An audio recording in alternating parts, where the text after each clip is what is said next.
തോബിത്ത് അധ്യായം 3. തോബിത്തിൻ്റെ പ്രാർത്ഥന. ഞാൻ ദുഃഖഭാരത്തോടെ കരഞ്ഞു, ഹൃദയവ്യഥയോടെ ഞാൻ പ്രാർത്ഥിച്ചു. കർത്താവേ, അവിടുന്ന് നീതിമാനാണ്. അങ്ങയുടെ പ്രവൃത്തികളും അങ്ങയുടെ മാർഗങ്ങളും കാരുണ്യവും സത്യവും നിറഞ്ഞതാണ്. അങ്ങയുടെ വിധി എന്നും സത്യവും നീതിനിഷ്ഠവുമാണ്. എന്നെ ഓർക്കുകയും കാരുണ്യപൂർവം കടാക്ഷിക്കുകയും ചെയ്യണമേ. എൻ്റെയും എൻ്റെ പിതാക്കന്മാരുടെയും പാപങ്ങൾക്കും ഞാൻ അറിയാതെ ചെയ്ത അപരാധങ്ങൾക്കും അങ്ങ് ശിക്ഷ നൽകരുതേ. അങ്ങയുടെ കൽപ്പനകൾ അവർ പാലിച്ചില്ല. അതിനാൽ അങ്ങ് ഞങ്ങളെ കവർച്ചയ്ക്കും അടിമത്തത്തിനും മരണത്തിനും ഏൽപ്പിച്ചു കൊടുത്തു. ഞങ്ങൾ ചിതറിപ്പാർത്ത ഇടങ്ങളിലെ ജനതകൾക്ക് ഞങ്ങൾ പരിഹാസത്തിൻ്റെ പര്യായമായി തീർന്നു. എൻ്റെയും എൻ്റെ പിതാക്കന്മാരുടെയും പാപങ്ങൾക്ക് അങ്ങു നൽകിയ ശിക്ഷ ന്യായയുക്തമാണ്. കാരണം ഞങ്ങൾ അങ്ങയുടെ കൽപ്പനകൾ പാലിച്ചില്ല. ഞങ്ങൾ അങ്ങയുടെ മുൻപിൽ സത്യസന്ധരായി വർത്തിച്ചുമില്ല. അങ്ങ് ഇഷ്ടാനുസരണം എന്നോട് പ്രവർത്തിക്കുക. എൻ്റെ ജീവൻ തിരിച്ചെടുത്തുകൊള്ളുക. ഞാൻ മരിച്ചു മണ്ണായി തീർന്നുകൊള്ളട്ടെ. ജീവിക്കുന്നതിനേക്കാൾ ഭേദം മരിക്കുകയാണ്. മിഥ്യാപവാദങ്ങൾക്ക് ഞാൻ ഇരയായിരിക്കുന്നു.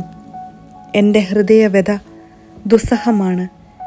ഈ ദുഃഖത്തിൽ നിന്ന് മുക്തി നേടി ശാശ്വത ഭവനത്തിലേക്ക് പോകാൻ അങ്ങ് കൽപ്പിച്ചാലും അങ്ങ് എന്നിൽ നിന്ന് മുഖം തിരിക്കരുതേ. സാറ. അന്നു തന്നെ മറ്റൊരു സംഭവമുണ്ടായി. മേദിയായിലെ എഗ്ബത്താനായിൽ റഗുവേലിൻ്റെ മകൾ സാറായെ അവളുടെ പിതാവിൻ്റെ പരിചാരികമാർ അധിക്ഷേപിച്ചു. 7 പ്രാവശ്യം വിവാഹം ചെയ്തതാണവൾ. എന്നാൽ അവളെ പ്രാപിക്കുന്നതിന് മുൻപ് ഓരോ ഭർത്താവും അസ്മോദേവൂസ് എന്ന ദുഷ്ടപിശാചിനാൽ വധിക്കപ്പെട്ടിരുന്നു. അതിനാൽ പരിചാരികമാർ അവളോട് ചോദിച്ചു, നീ തന്നെയല്ലേ ഭർത്താക്കന്മാരെ കഴുത്തു ഞെരിച്ചു കൊന്നത്? 7 പേരെ നിനക്കു ലഭിച്ചു. എന്നാൽ ആരുടെയും നാമം ധരിക്കാൻ നിനക്കിടയായില്ലല്ലോ. ഞങ്ങളെ തല്ലുന്നതെന്തിനാണ്? അവർ മരിച്ചെങ്കിൽ നീയും അവരോടൊപ്പം പോവുക. നിന്റെ മകനെയോ മകളെയോ കാണാൻ ഞങ്ങൾക്ക് ഇടവരാതിരിക്കട്ടെ. ഇതെല്ലാം കേട്ടുണ്ടായ ദുഃഖത്തിൻ്റെ ആധിക്യത്താൽ തൂങ്ങി മരിച്ചു കളയാമെന്നു പോലും അവൾക്ക് തോന്നിപ്പോയി. എങ്കിലും അവൾ പുനർവിചിന്തനം ചെയ്തു. ഞാൻ പിതാവിൻ്റെ ഏക മകളാണ്. ഞാൻ ഇങ്ങനെ ചെയ്താൽ അവനത് അപമാനകരമായിരിക്കാം. വൃദ്ധനായ എൻ്റെ പിതാവ് വേദന കൊണ്ട് മരിക്കും. അവൾ കിളിവാതിലിൻ്റെ അടുത്തു നിന്നു പ്രാർത്ഥിച്ചു.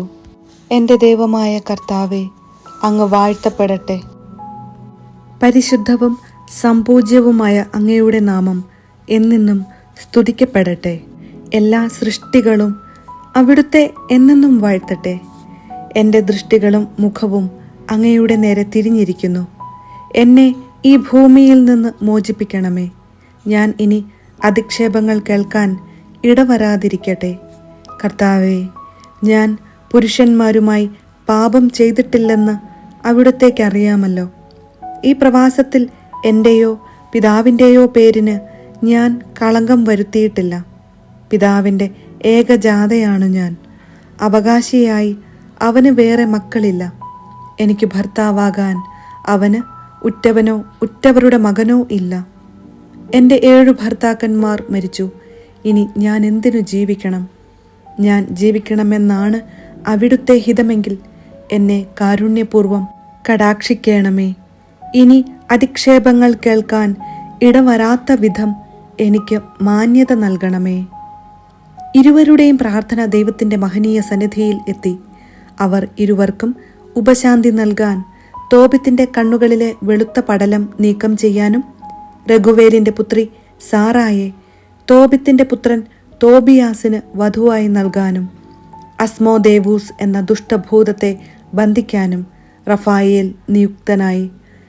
സാറായെ സ്വന്തമാക്കാൻ തോബിയാസിനായിരുന്നു അവകാശം.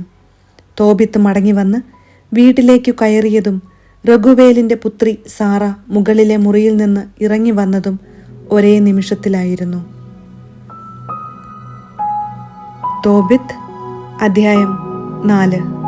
തോബിയാസിന് നിർദ്ദേശങ്ങൾ. അന്ന് തോബിത്ത് മേദിയായിലെ റാഗസിൽ വെച്ച് ഗബായേലിന്റെ പക്കൽ സൂക്ഷിക്കാൻ ഏൽപ്പിച്ചിരുന്ന പണത്തിന്റെ കാര്യം ഓർത്തു. അവൻ ആത്മഗതം ചെയ്തു.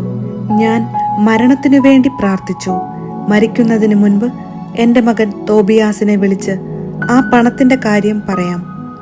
അവൻ മകനെ വിളിച്ചു പറഞ്ഞു, മകനെ, ഞാൻ മരിക്കുമ്പോൾ എന്നെ സംസ്കരിക്കുക.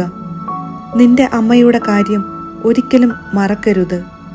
ജീവിതകാലം മുഴുവൻ അവളെ ആദരിക്കണം. അമ്മയുടെ ഹിതം നോക്കണം.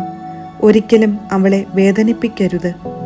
മകനെ, നിന്നെ ഉദരത്തിൽ വഹിക്കുന്ന കാലത്ത് അവൾ നിനക്കു വേണ്ടി വളരെ അപകടങ്ങളെ നേരിട്ടിട്ടുണ്ടെന്ന് ഓർക്കണം. മരിക്കുമ്പോൾ അവളെ എനിക്ക് സമീപം അതേ ശവകുടീരത്തിൽ സംസ്കരിക്കണം. മകനെ, ജീവിതകാലം മുഴുവൻ നമ്മുടെ ദൈവമായ കർത്താവിനെ ഓർക്കുക. ഒരിക്കലും പാപം ചെയ്യുകയോ അവിടുത്തെ കൽപ്പനകൾ ലംഘിക്കുകയോ അരുത്. ജീവിതകാലം മുഴുവൻ നിന്റെ പ്രവൃത്തികൾ നീതിനിഷ്ഠമായിരിക്കട്ടെ. അനീതി പ്രവർത്തിക്കരുത്. നിന്റെ പ്രവൃത്തികൾ സത്യനിഷ്ഠമായിരുന്നാൽ എല്ലാ ചെയ്തികളിലും നിനക്ക് ഐശ്വര്യം കൈവരും. നീതിനിഷ്ഠയോടെ ജീവിക്കുന്നവർക്ക് നിന്റെ സമ്പാദ്യത്തിൽ നിന്ന് ദാനം ചെയ്യുക. ദാനധർമ്മം ചെയ്യുന്നതിൽ മടി കാണിക്കരുത്. പാവപ്പെട്ടവനിൽ നിന്ന് മുഖം തിരിച്ചു കളയരുത്. അപ്പോൾ ദൈവം നിന്നിൽ നിന്ന് മുഖം തിരിക്കുകയില്ല. സമ്പത്തേറുമ്പോൾ അതനുസരിച്ച് ദാനം ചെയ്യുക. കുറച്ചേ ഉള്ളുവെങ്കിൽ അതനുസരിച്ച് ദാനം ചെയ്യാൻ മടിക്കരുത്.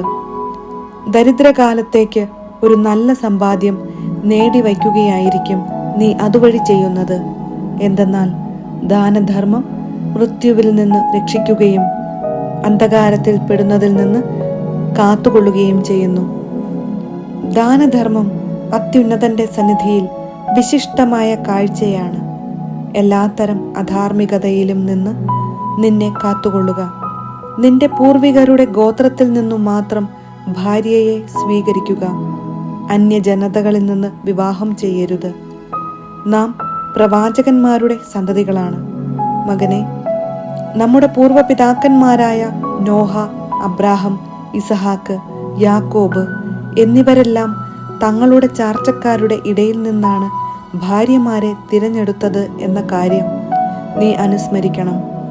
സന്താനങ്ങൾ വഴി അവർ അനുഗ്രഹീതരായി.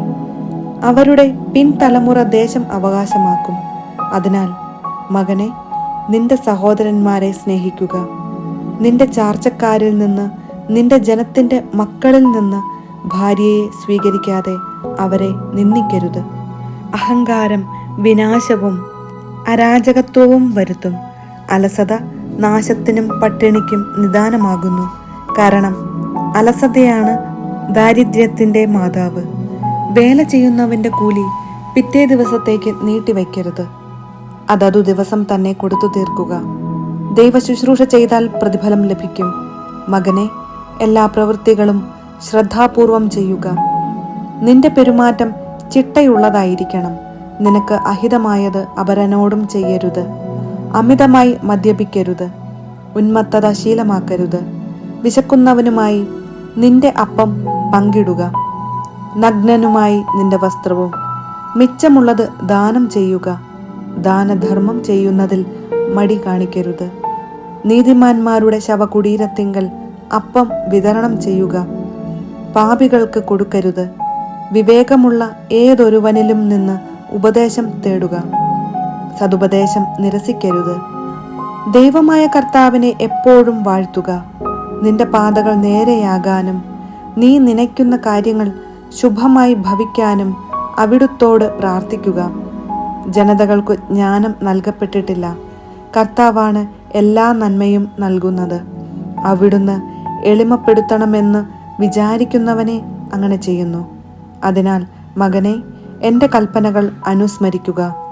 അവ നിന്റെ മനസ്സിൽ നിന്ന് മാഞ്ഞു പോകാൻ അനുവദിക്കരുത്. മേദിയായിലെ റാഗസിൽ ഗബ്രിയാസിന്റെ പുത്രൻ ഗബായേലിന്റെ പക്കൽ ഞാൻ 10 താലന്തു വെള്ളി ഏൽപ്പിച്ച കാര്യം പറയട്ടെ. മകനെ, നമ്മൾ ദരിദ്രരായി തീർന്നതിൽ നിനക്ക് ആധി വേണ്ട. നിനക്ക് ദൈവത്തോട് ഭക്തി ഉണ്ടായിരിക്കുകയും നീ പാപത്തിൽ നിന്ന് ഒഴിഞ്ഞു നിൽക്കുകയും അവിടുത്തേക്ക് പ്രീതികരമായത് അനുഷ്ഠിക്കുകയും ചെയ്താൽ നിനക്ക് വലിയ സമ്പത്ത് കൈവരും.